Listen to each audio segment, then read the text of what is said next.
इज्जत, भाग दो। सोनम ने तुरंत बाहर से खाना मंगवाया, सास को थाली पकड़ा दी और अपना व निहारिका का खाना लेकर जेठानी के कमरे में चली गई। शाम को जब दोनों बेटे ऑफिस से घर लौटे तो रत्ना जी ने उन्हें उदास चेहरा बनाकर कहा, निहारिका के पैर में 1 महीने के लिए प्लास्टर चढ़ा है। दोनों बेटे यह सुनकर हैरान रह गए। सबसे बड़ी समस्या यह थी कि अब घर का सारा काम कौन करेगा।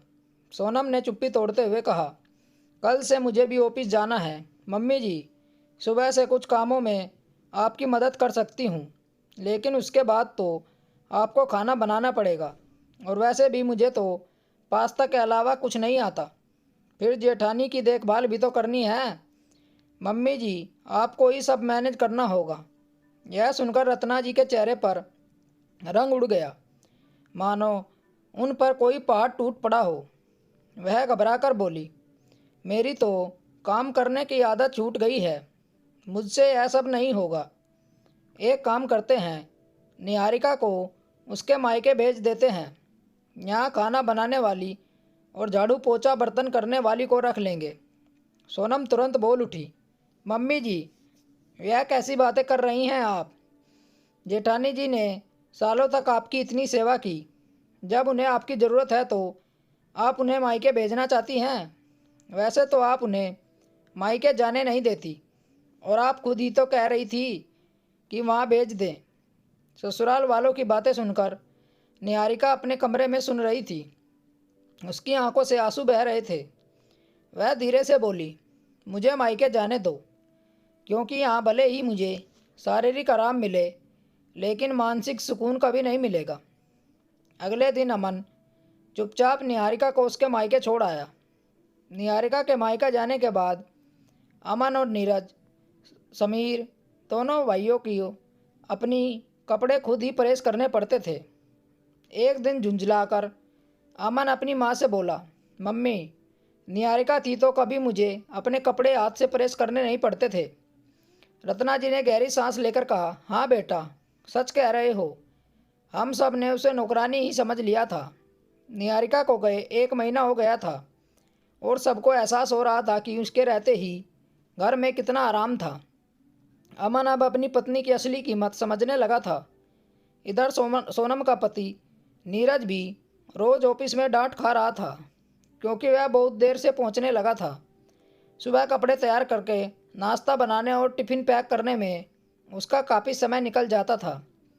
उसे भी अब अपनी भाभी निहारिका की अहमियत समझ आ रही थी। रत्ना जी, जो कल तक घर की महारानी बनी फिरती थी, आज उनके चेहरे पर थकावट और जिम्मेदारी की गहरी लकीरें साफ झलक रही थी। रत्ना जी ने एक नज़र अपने घर में डाली। बिखरा हुआ, फैला हुआ, मानो किसी की आत्मा छिन गई हो। चारों ओर अव्यवस्था थी। यह सब देखकर उन्होंने बार बार निहारिका की याद आ रही थी। उनके मन में गहरी कसक उठी।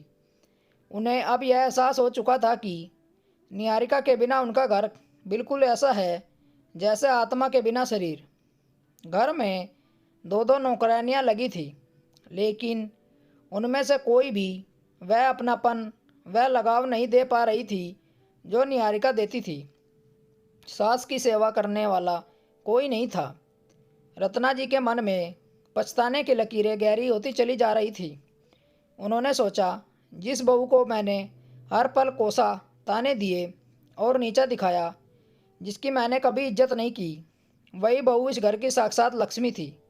अब वे निहारिका के ठीक होकर लौटने की दिनों में गिनती करने लगी। एक शाम जब सभी लोग डिनर के लिए बैठे तो सोनम ने गंभीर स्वर में कहा, शायद आप सबको इन 2 महीनों में जेठानी की अहमियत समझ आ चुकी होगी, इसलिए मैं साफ कह रही हूँ, जेठानी जी के ठीक होकर आने के बाद भी दोनों काम वाली लगी रहेंगी और उनका वेतन हम तीनों मिलकर देंगे।